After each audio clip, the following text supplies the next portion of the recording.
stage, the fantastic Bonez Poley!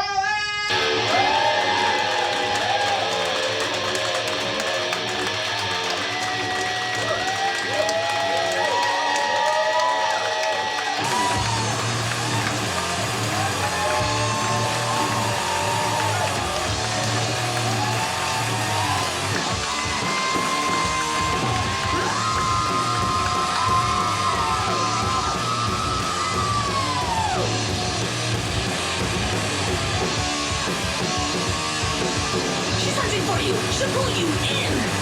We're only solace. What a sin. Innocent exterior, death inside. It really annoys me that I'm only suicidal when I'm sad. Ultimately, I want to kill myself when I'm crushing it, so I end on a high note. So, like, after this show, probably. I'm trying to get in shape right now, and it's really hard to stay motivated. And my mom's trying to help me. She was telling me about these treadmills you can get now. You can change what's on the screen to make it look like you're running through different areas. That's cool and all, but I said, realistically, the only way you're getting me to run is if I'm being chased by the fucking cops. So mine's gonna need a screen on the back with a convincing chase scene.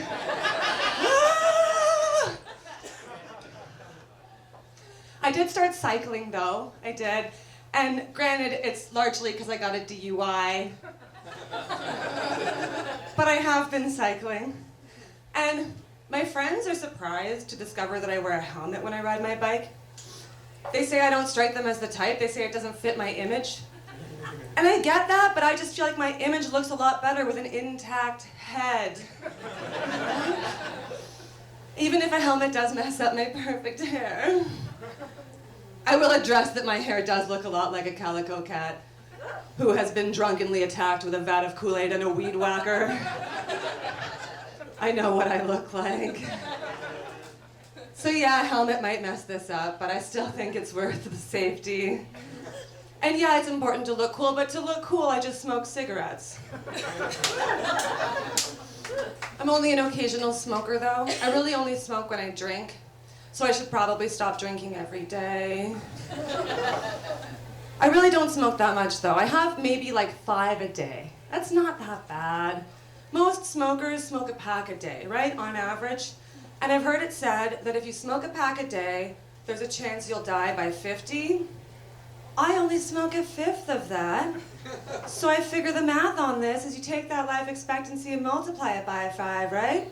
And then I'm gonna live to be about, 300. Gonna outlive all of you. I went to Brock for a while though, and at Brock you pretty much had to be an occasional smoker. Brock, for anyone who doesn't know, is a university in St. Catharines. That's not a brag. I dropped out. And their unofficial slogan is also, if you can walk and talk, you can go to Brock. You've heard it. Who knew that years later I would come to discover that walking and talking are apparently my only viable skill sets. Here we are. At Brock, though, you pretty much had to be an occasional smoker, because at Brock, you're only allowed to smoke in the designated areas, which are few and far between. And they're basically just these fenced-off little areas that they pen the smokers off in like zoo animals, just so the non-smokers can gawk at us and feel superior. Fuck that. I never smoked in the designated areas. Like, even if I was standing right next to one, I would stand outside of it and gawk at the other smokers. Don't you look like a bunch of twats? And you're walking in between classes, it's the better part of a mile. It's across a tundra. Like, of course you're smoking. You're not supposed to, but of course you are.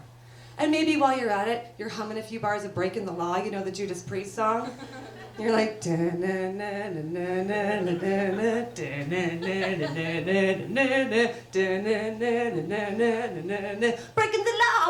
law, woo woo!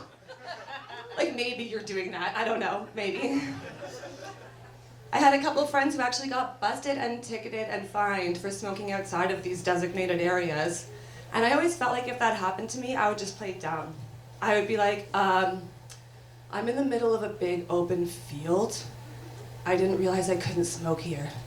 And they'd be like, really? Because you were singing Breaking the Law and playing air guitar. Oh yeah, shit.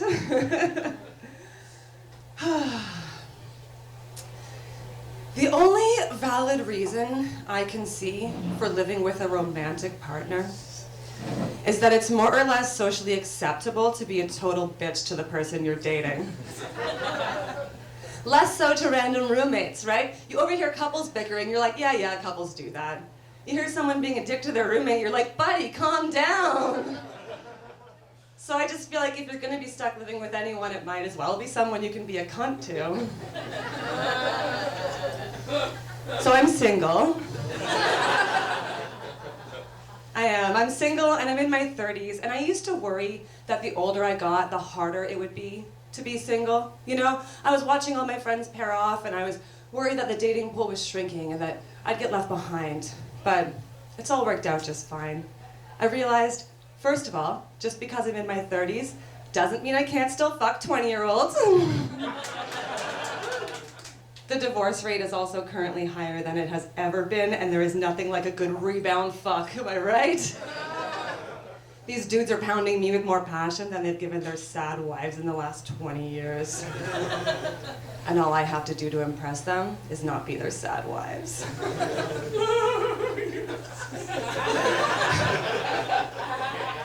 I recently bought a new notebook for writing jokes in, and it's covered in pictures of cats. And the first several pages are just jokes about being single in my 30s. Coincidence? Yes. But I do have a cat. And I just want to address that stigma real quick. The stigma of the sad single spinster living alone with their cats. I don't see how that's supposed to be a sad thing.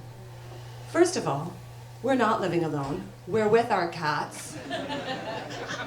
Secondly, have you met men? That's supposed to be the great alternative? Are you kidding me? My cat does not leave dirty dishes in the sink. She doesn't leave dirty socks on the floor.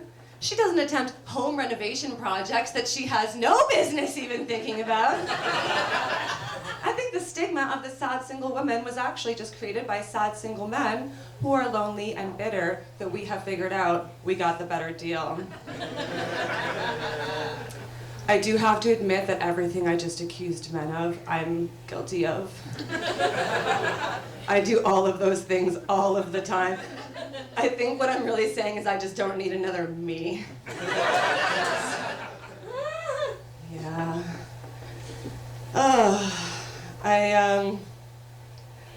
And don't worry, I'm not a bitch to my cat, okay? She's not a romantic partner, so we're actually very nice to each other. One really nice thing she likes to do for me is she likes to kill things and then bring me the remnants of their corpse. It's really sweet, yeah. And her favorite time and place to bring me these offerings is in my bed while I'm sleeping. So the first thing I see, guys, when I open my eyes is just dead mouse in my face. And I'm talking about a real dead mouse too, not that shitty dubstep guy. Although I think that would be equally as, if not more terrifying. Wake up, just, ah!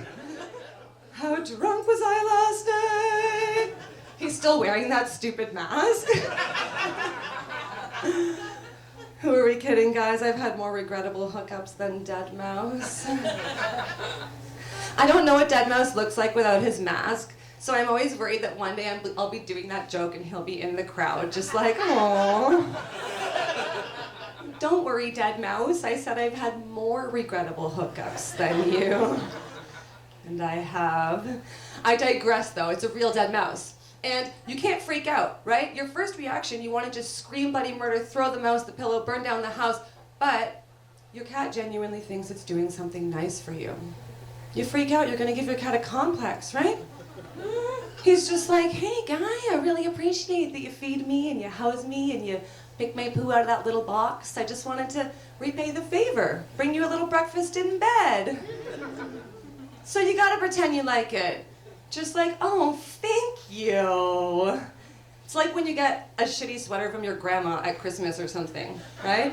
You're like, oh, it's just what I wanted. Thank you, Slayer. My cat's name is Slayer, not my grandmother. But that'd be badass, and if I got to name my grandmother, she would be Slayer. For sure. Oh, and now I'm wearing the mouse around the house when the cat's home just so she thinks I appreciate it. It's a whole thing. I hate that. I hate that whole gift-giving thing in general, but especially the part where you have to pretend to like the shit that people get for you. I think the most awkward present I've ever received for my birthday one year, a friend bought me a penis bong, which is exactly what it sounds like. It's a bong shaped like a penis. And this just first of all makes me wonder what this says about me, right? This chick was walking through the store. She saw this thing on a shelf, stopped dead in her tracks, and thought, if that has anyone's name written all over it, if I know any half-baked dick lovers, it's Bonez. Thanks, I guess. So I had as much fun with the thing as you can. I mean, I smoked out of it, of course. My friend smoked out of it. We posed it with passed out drunk people and took pictures. Ah ha ha. But time goes by and I'm moving and I'm purging and I got rid of the thing. This chick comes to visit me years later and she is beyond offended that I have dared part with this cherished item. She asked about it. I was like, oh, sorry, I was moving, I got rid of it. She said, that was a gift. Bitch, it's a penis bong. You thought I was gonna love and cherish this until the day I die? Put it on the mantle in my old age? Leave it to the grandkids in the will? It's a penis bong. Shit like this makes me feel like it'd be easier to just not have friends. Honestly. I do need a dick, though. And not just any dick, not a penis bong dick, not like your dick. No offense. No, I just want my own. I want my very own dick that's attached to my own body. I want it primarily for the ability to rock a piss. Right? Whenever and wherever I damn well please. Those of you here tonight who are the fortunate owners of your very own dicks might or might not realize just how fucking easy you have it. You guys gotta piss. You don't even stop what you're doing, do ya? You just turn around. Like, you can still keep the conversation going with your buddies. You're like, oh yeah, sports and stuff. You can still hit that joint that's going around. You're like, oh yeah. Thanks, man. Oh, just shake her off, zip her up, carry on with your day. Ain't no thing. Those of us who are less fortunate, it's a whole ordeal, isn't it? First, you gotta find somewhere discreet, which is probably behind a dumpster. Then, you gotta drop trow, right down to your ankles, completely exposing yourself from the waist down. And then, you gotta pop a squat. And once you're down here, there are a number of factors working against you. The stream is now headed for this foot. Your pants are already around your ankles, you're already struggling to maintain balance, and now you're doing this weird basketball pivot. But while your attention was over there, you neglected the defense over here, and the splashback is now coming up all over this guy. So now you're trying to do some quick trigonometry to calculate the exact angle at which you've got to bank it to get it away from you and into these people's faces. But you were never very good at math or sports. So by the end of this, you're inevitably just covered in piss, head to toe. Most of which is not even your own, because you're behind a dumpster, and let's be real, half a dozen people have already rocked a piss in this exact spot today. It's a nightmare. So I came up with a solution one time, though. I was at a music festival with some friends. We had to piss. My one buddy, who is the fortunate owner of their very own dick, he just casually sauntered over to some trees, did their business, carried on. My girlfriend and I not so fortunate. The porta potties are a mile away. There's not a dumpster in sight. So I came up with a plan. Decided I was gonna make us our own dicks. Out of beer cups. Yeah, you know those plastic Solo cups? Took out my pocket knife, cut a little hole in the bottom, made it a little funnel. Made one for her, one for me. Brilliant, right? So now we casually and somewhat smugly saunter over to the trees with our newfound dicks. Zip her down, place her there, let her rip. Brilliant, right? No. These things acted much less like a funnel, much more like a splatter shield. There is now piss coming up all over us. We are now screaming bloody murder, ripping our pants down, whipping piss-filled cups through the air. People are taking pictures, they wound up on the internet, I put them there. Made it my profile picture on Facebook. So follow me on social media, is what I'm trying to say, I guess. I don't know. And guys, I'm an alcoholic, so this is an ongoing problem for me. I have to pee a lot. I am an alcoholic. I drink red wine though, and I feel like that makes me a classy alcoholic. That's how that works, right? And after everything I've just told you, do you not feel like this is the picture of class? I do though, I drink red wine and I'm a connoisseur. Most people at least know the difference between white and red. Some people know that you're supposed to keep them at different temperatures. Judging by the looks of this crowd, I'm gonna say a lot of you didn't know that. But I am a connoisseur. I walk into the liquor store, I walk straight to the wine section. I walk right past the Merlot, right past the Shiraz, right past the Cabernet Sauvignon. I walk right up to something that is just simply and eloquently called house wine. There is no grape variety on this label. There's no region. There's no information that would give you any indication as to what this shit is made of or where the fuck it comes from. But at $11 a Magnum, that's my kind of wine. A Magnum for you non-connoisseurs is 1.5 liters. It's a pretty good amount for $11. I am cheap. I am so cheap. And when I was younger, I used to just flat out steal from the liquor store. And I don't do that anymore. And I'd love to tell you it's because I've gained a conscience, but I haven't. It's really just that the older you get, the more people try to hold you accountable for your own actions. Which is utter horseshit, isn't it? So adult me, adult Bones, I'm all about the deals, guys. I'm all about the coupons and the points cards and the frequent buyer programs.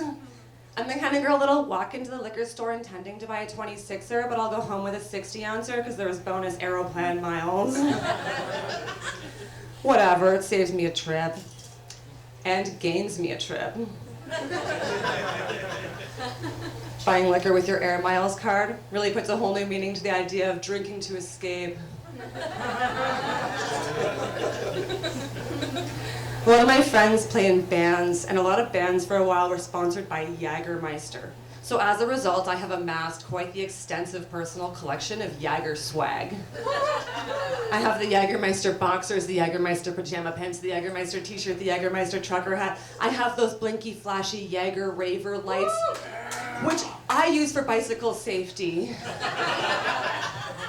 But it's getting out of hand. Jägermeister more like Swaggermeister, am I right? I'm sorry. It is getting out of hand, and I think the real issue is that I don't like Jägermeister, and I don't think anybody does. I think if you think you like Jägermeister, you are lying to yourself. Shit tastes like cough syrup, it gives you the worst fucking hangover. The only thing they've got going for them is their marketing campaign, which involves decking people like me out in their swag so that people will think it's cool. It's not. It's not. So I'm not a wasteful person, though. I don't want to just throw this stuff out. So I've come up with a plan. I'm going to make my own patches, and I'm going to put them over top of all the Jaeger logos, and they're just going to simply and eloquently read, House Wine. That's something I can get behind. I have had a cornucopia of terrible jobs. Like, I'm talking way more than most people. I'm talking more than 30. And it's because I keep getting fired. But don't feel bad for me, only the first few firings were involuntary. I'm the kind of person who, I have a really difficult time passing for normal. And most McManagers have these teeny tiny little brains that just can't handle things they can't understand. So I feel the first few jobs that I had, I made a genuine effort. And once I realized I was gonna get fired anyway, I realized why bother try, and that was the best realization I have ever made. This is a hot tip for you all. Your shit job is much more tolerable if you don't give a fuck about it. And, you know, minimum wage reasonably deserves minimum effort. You're gonna pay me the bare minimum to survive. I'm gonna do the bare minimum to not get fired until the end of my 3-month probationary period. That's another hot tip for you. They won't fire you until the end of that period. They've already wasted the time training you. They're hoping you're gonna get your shit together, hoping you'll come around. They gotta waste the time training someone else. So for that 2-month, 30 days, you can do anything short of cold-blooded murder on the job floor, and you have got that job. You've got that time to just coast and rake in your meager earnings.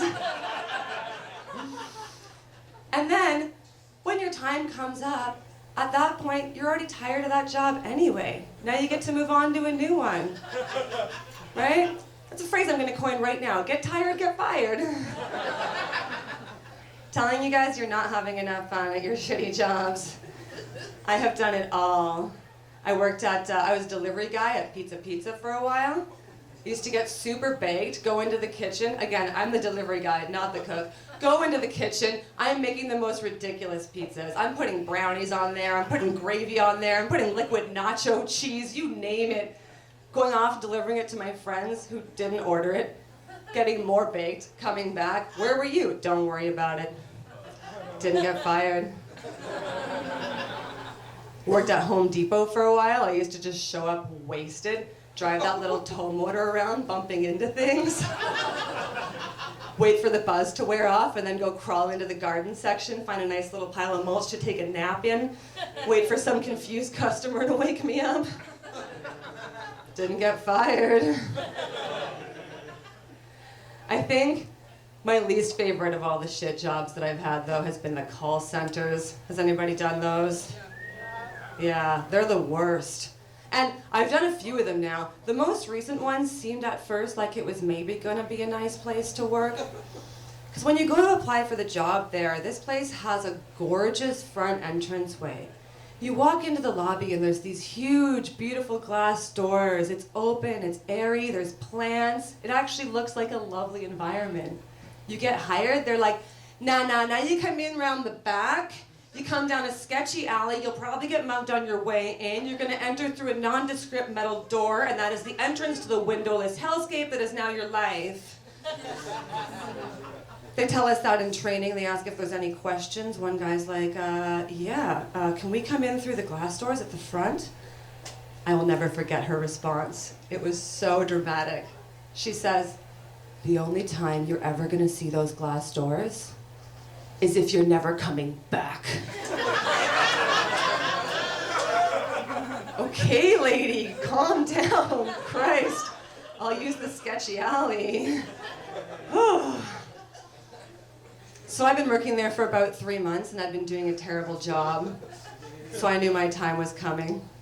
And I've worked at a few call centers now, so I know how they fire you at call centers. They are really worried that you're gonna make a scene. They don't want you to interrupt other calls on the job floor. So they come out, they ask if you've got time for a meeting. Meetings are commonplace in call centers. Nothing suspicious about that. You say, sure. You get up, you're following them to the meeting room, you walk past the regular meeting room. You think, oh, that's exciting, we're going somewhere different. Maybe I'm getting a promotion.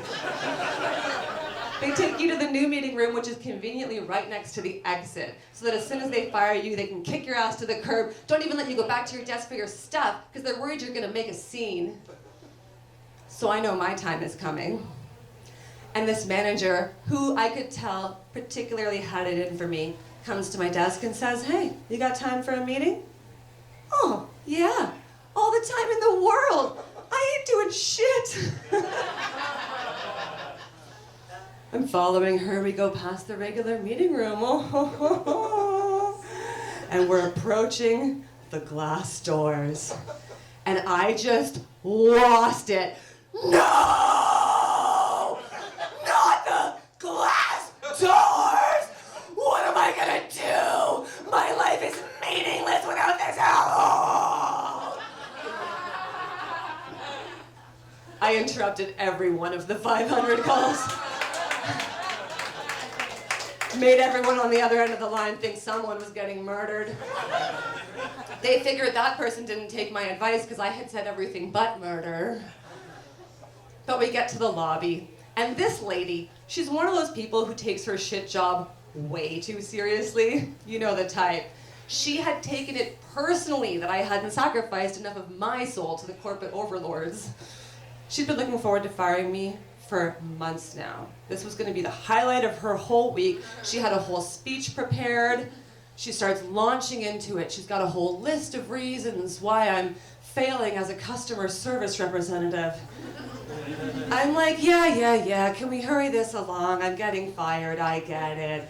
But the look on your face makes it seem like you have bad news. Can we get to that part? Because from where I'm standing, it's a beautiful day outside, and I'm gonna go to the beach.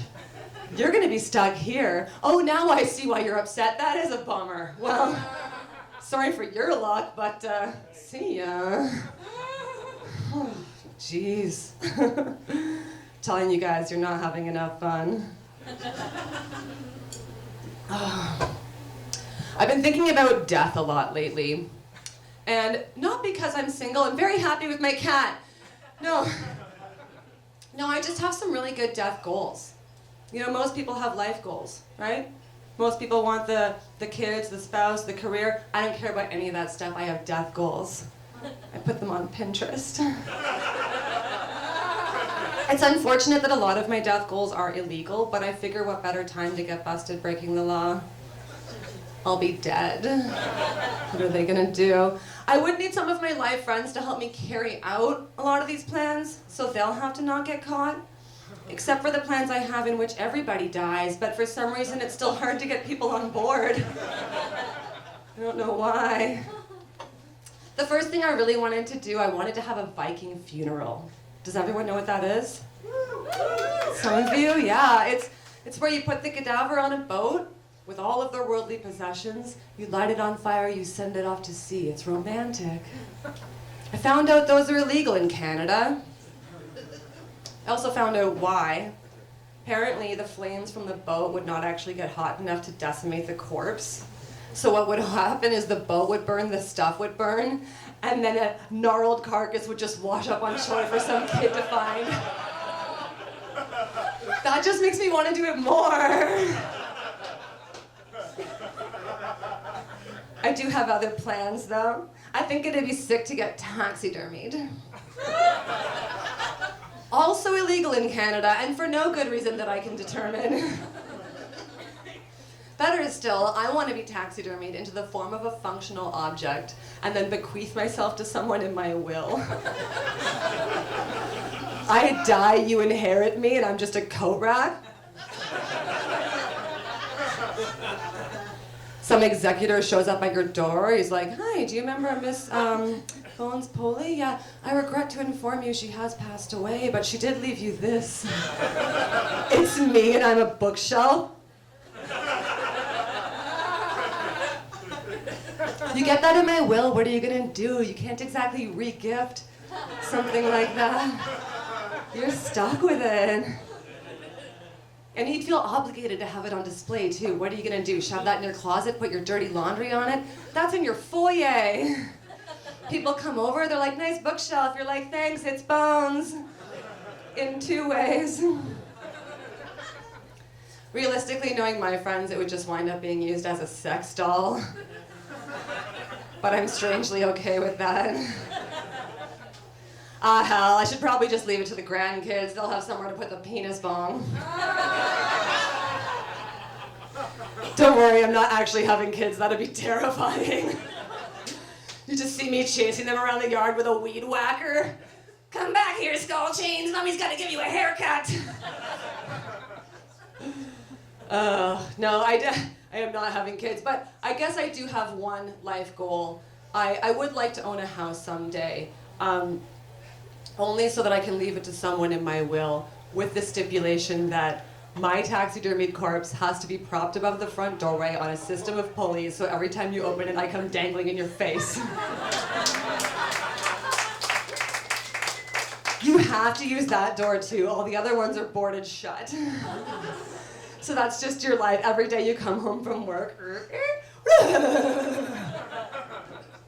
You'd have to like nudge your way around me.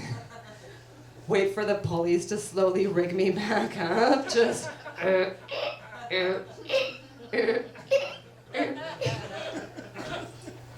That's your life. You get a free house though in today's market. That's a pretty good deal, I think. It's just crazy to me that all of that stuff is illegal. And then when I think about what is legal, I think it's more absurd. Realistically, you are legally required to embalm people. I think that's messed up. You gotta pay a ton of money just to pump your loved ones full of chemicals just so they, decompose more slowly under the earth? Leave it to white people to find a way to continue to pollute the planet beyond the grave. You gotta embalm people. You're also legally required to buy a casket. Those aren't cheap. Even a low-end casket costs more than I'm currently paying for the box I live in. It's just insane to me that all that stuff's legally required and then I can't get legally taxidermied into the form of a functional, I don't know, bidet. It's coming out of my mouth. It's absurd. The law's absurd, not the bidet. The bidet's amazing. The way I see it though, if you're broke and you've got a loved one on the way out, your best bet, we've already established DIY cremation is difficult to get the flames hot enough, so what you're gonna wanna do is you're gonna wanna go find a steel mill. I'm talking final scene of Terminator 2 style steel mill, and then just lower your loved ones into the lava like they did with Arnie. Da-na-na, na-na, da-na-na, na-na. Dun dun dun dun dun. Dun dun dun dun dun.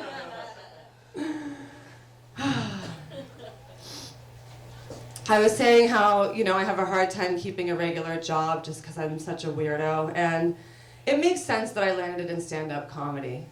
Because comedy and crazy tend to go hand in hand. It's just a natural progression. And I think, that was something that was actually really brought to light. Sorry to get heavy on you for just a minute, but when Robin Williams took his life a few years ago, rest his soul, that really raised this whole discussion about mental health that I think is an important one to have. It's something we don't talk about enough. And, especially mental health running rampant in the comedy community, and how I think a lot of people really don't understand just what Robin Williams was going through, and just how hard things were for him. And something a lot of people don't know is that his own wife was actually really unsupportive, which couldn't have helped anything. Yeah, a lot of people don't know this, but for a while she wasn't even letting him see his own kids. And he had to dress up as a nanny just to see them. Thank you guys so